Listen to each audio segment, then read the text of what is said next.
Now, there's other threads that have been deleted at the Sam Harris forum that I know about, because it's happened to me. I don't know if I'm going to talk about all of those. One of them was I posted a thread about another narrative that happened with Bret Weinstein, who Sam Harris has had a lot to do with because they're both part of the intellectual dark web. They retweet each other and so forth. This guy was famous for being protested by his students at Evergreen University in Washington. It's a state college. The history of it is kind of long, so I should probably just make another video about it. But in short, he was probably a racist, and they protested him, and he eventually lost his job. I mean, that's basically the narrative that the conservatives put out. That it was an example of the left eating its own, of the woke left going after professor, of the mobs taking control of the university, of chaos, anarchy, of Antifa.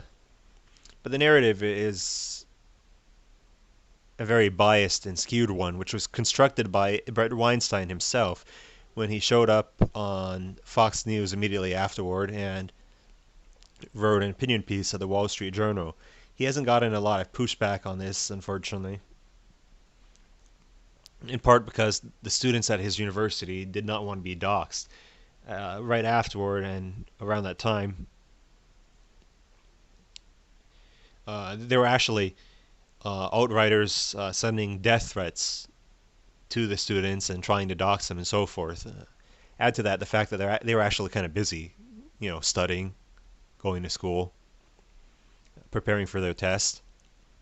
And you can understand why they wouldn't show up on, say, CNN to contradict this. So Bret Weinstein got to push his narrative, and he sued for $3.4 million when he left his job.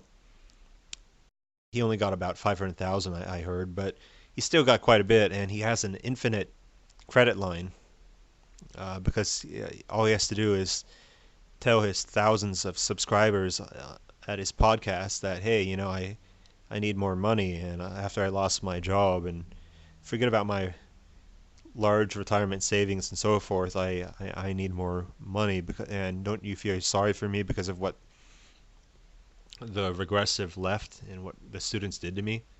So he's always going to have people giving him money on Patreon. The same goes for Andy Ngo, even now, even though Andy lost his job because he was a propagandist, and he was shown laughing when the Patriot Boys were planning to attack some storefronts, and he never reported on this. So Bret Weinstein is another grifter,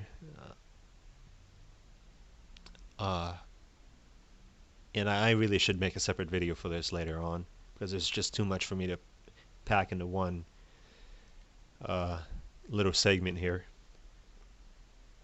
But I just want you to focus on one thing if you don't believe a word that I'm saying, which is that you're only hearing one side of the narrative whenever these intellectual dark web people speak. They very carefully choose who they're going to have on their show. It's mostly right-wingers, or I should say rake-wingers, because a lot of them are like the, Nazi Germany. I mean, let's be honest. You take Milo, who Dave Rubin has podcast, and I put on his show, the Dave Rubin Report, and that guy is just a straight up Nazi, a white supremacist. And of course, everyone in the intellectual dark web is interconnected. Sam Harris has given money to Dave Rubin and encouraged his subscribers to check out his channel. Sam Harris, I think he interviewed Bret Weinstein. I'd have to double check. I used to follow his podcast pretty closely. I've watched an enormous amount of his videos, and I read The End of Faith. But, I'd have to double check anyway. It took me a lot of hours to figure out what was happening with Bret Weinstein, by the way. I had to do a lot of research, and for a while initially I fell for the narrative that a lot of the new atheists and the centrists and the intellectual dark web fell for, which was to completely side with this guy. But the story was a lot more complicated, and there were a lot of things happening locally. I'm just gonna make another video because there's just too much to say about that one. So, anyways, in conclusion, I have to redo this video. uh, unless I'm too lazy. But in conclusion, there isn't really an open marketplace of ideas within the intellectual dark web.